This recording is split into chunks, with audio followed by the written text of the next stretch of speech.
एक समय की बात है। भगवान गौतम बुद्ध एक गांव में धर्म सभा को संबोधित कर रहे थे।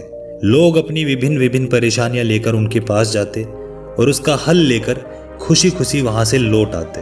उसी गांव की सड़क किनारे एक गरीब व्यक्ति बैठा रहता। महात्मा बुद्ध के उपदेश शिविर में आने जाने वाले लोगों को बड़े ध्यान से देखता। उसे बड़ा आश्चर्य होता कि लोग अंदर तो बड़े दुखी चेहरे लेकर जाते हैं, लेकिन जब वापिस आते हैं तो बड़े खुश और प्रसन्न दिखाई देते हैं। उस गरीब को लगा कि क्यों ना वो भी अपनी समस्या को भगवान के समक्ष रखे। मन में यह विचार लिए वह भी महात्मा बुद्ध के पास पहुंचा। लोग खड़े होकर अपनी अपनी समस्या को बता रहे थे।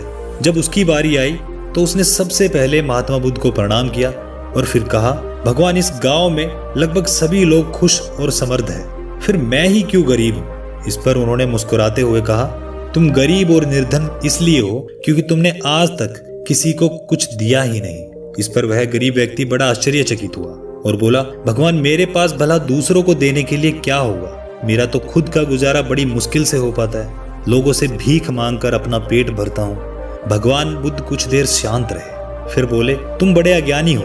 औरों के साथ बांटने के लिए ईश्वर ने तुम्हें बहुत कुछ दिया है। मुस्कुराहट दी है जिससे तुम लोगों को आशा का संचार कर सकते हो। मुख दिया है ताकि लोगों से दो मीठे शब्द बोल सको, उनकी प्रशंसा कर सकते हो। दो हाथ दिए हैं, लोगों की मदद कर सकते हो। ईश्वर ने जिसको ये तीन चीजें दी है वह कभी गरीब और निर्धन हो ही नहीं सकता। निर्धनता का विचार आदमी के मन में होता है। यह तो एक भ्रम है, इसे निकाल दो। कभी भी मन में निर्धनता का भाव उत्पन्न न होने दो, गरीबी अपने आप दूर हो जाएगी।